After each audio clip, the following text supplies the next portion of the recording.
Europe 1 matin. Europe 1, le journal du Tour.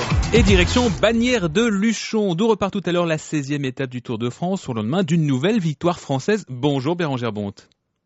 Bérengère, qui devrait être avec nous, Bérengère. Absolument. Voilà. J'ai dit bonjour Aymeric. Oui, nous ne vous entendions pas, mais maintenant nous vous entendons et nous en sommes très heureux. C'est donc Thomas Voeckler qui a porté cette nouvelle victoire à la Francine. Ouais, et le champion de France franchit la ligne en embrassant son maillot bleu-blanc-rouge et en saluant comme un comédien au théâtre. Il avait tout le temps de savourer le leader de l'équipe B-Box Bouygues Télécom. Il s'impose avec 1 minute 24 sur l'Italien Balane et l'Espagnol Aitor Pérez, deux de ses compagnons d'échappée. Après sa victoire dans la plaine l'an dernier à Perpignan, cette fois Voeckler a fait crapahuter son équipier Sébastien Turgot, qui était avec lui donc dans le groupe de tête tout l'après-midi, et il s'est présenté presque frais au pied du port de Balès pour à ce moment-là filer en solo jusqu'à l'arrivée.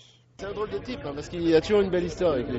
C'est quand il a basculé, son masseur attitré a eu son premier enfant. Il est né il y a 20 minutes. Le petit Jules Bousseau est né il y a 20 minutes et c'est le clin d'œil de Thomas. Il y a toujours quelque chose avec lui. Croisez les doigts, on n'aurait pas parlé comme ça. On est à 2 km de l'arrivée. Vous n'auriez pas me poser de questions d'abord.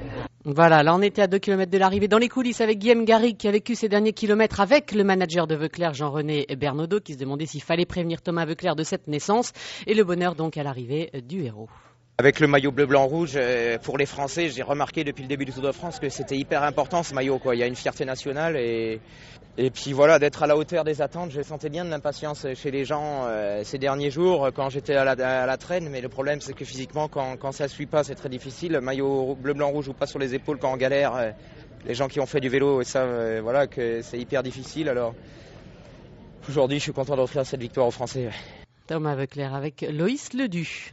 L'autre grand fait du jour, c'est le changement de maillot jaune. Oui, un maillot jaune qui a été sifflé sur le podium, c'est Alberto Contador. Alors, Contador aurait-il dû attendre son rival Andy Schleck, victime d'un saut de chaîne dans le port de Balès? Le premier intéressé, Andy Schleck, n'a pas du tout apprécié de perdre sa tunique de cette façon. Moi, je ne suis pas un jury, je ne peux pas commenter sur ça, mais moi, je n'aurais pas fait ça. Oui, mais bon, c'est comme ça, j'ai perdu le maillot, il y a une raison pour ça, peut-être... C'est bien. Bien sûr, je ne suis pas content. J'avais les jaunes, j'étais au-dessus. Mais le tour n'est pas fini. Et c'est le plus important maintenant, c'est de rester calme.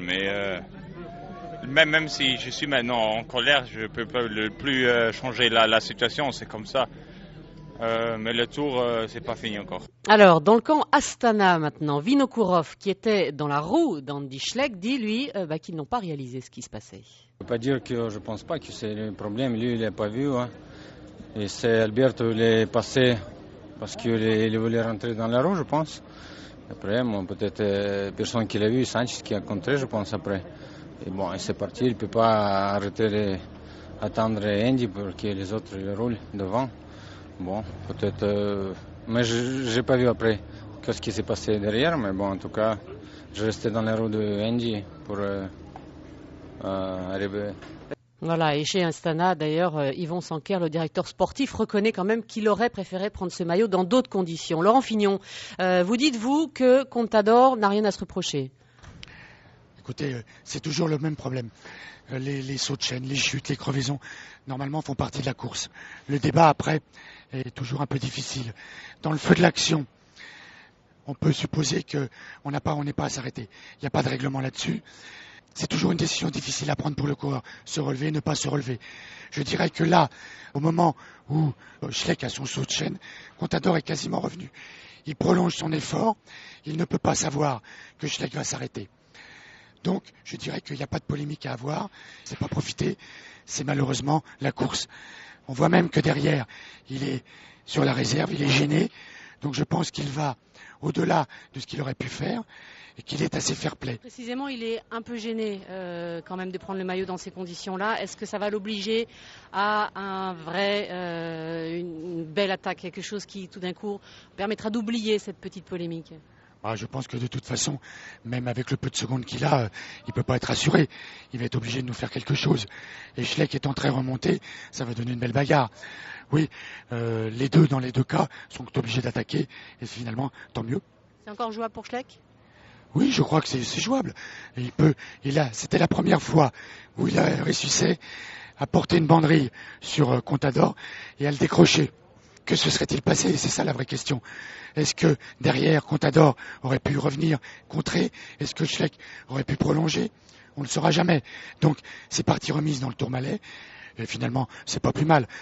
C'est dommage de perdre son maillot sur un incident mécanique, mais ce sont des choses qui arrivent. Ouais, Laurent Fignon, consultant cyclisme d'Europe 1. Schleck est donc à 8 secondes. Le 3e au classement général, Samuel Sanchez, est à 2 minutes. Le 4e, Denis Menchoff, à 2 minutes 13. Et aujourd'hui, ça se corse encore un peu. 4 cols sont au programme. Ouais, c'est l'étape hommage aux Pyrénées, 100 ans après celle de 1910 qui marquait le premier passage dans le massif montagneux, avec notamment le Tourmalet que les coureurs retrouveront jeudi. Col mythique, dit le grimpeur de la FDJ, Christophe Lemével.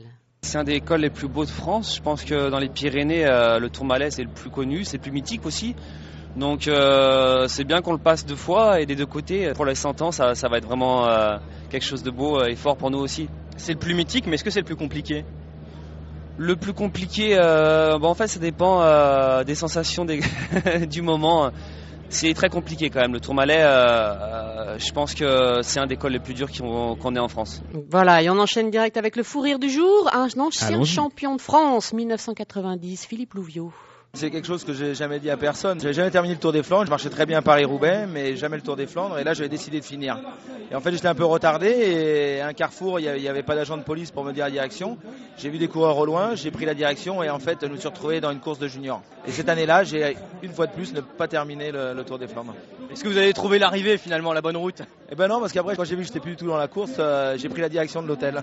Et quelle était la réaction du directeur sportif et de l'équipe à l'arrivée? Ah bah, je l'aurais même pas raconté parce que j'en ai rigolé tout seul, mais c'est vrai de retrouver une course junior alors qu'on était dans des grandes classiques de début de saison, c'était quand même très marrant. Philippe Louviot avec Albon Le Poivre. On va essayer de pas se perdre, nous. Mais ça arrive aujourd'hui, plus souvent qu'on ne le croit, des coureurs qui Absolument, se tombent. plus dans le tour parce que tout est fléché, mais le pilote de la voiture course d'Europe 1, Gérard Bébouy, qui est lui-même speaker de course cyclisme, signale que ça arrive effectivement encore aujourd'hui. Merci beaucoup Bérangère. Bonne route et à demain. À demain. Bonne route et à demain. À demain. Bonne route.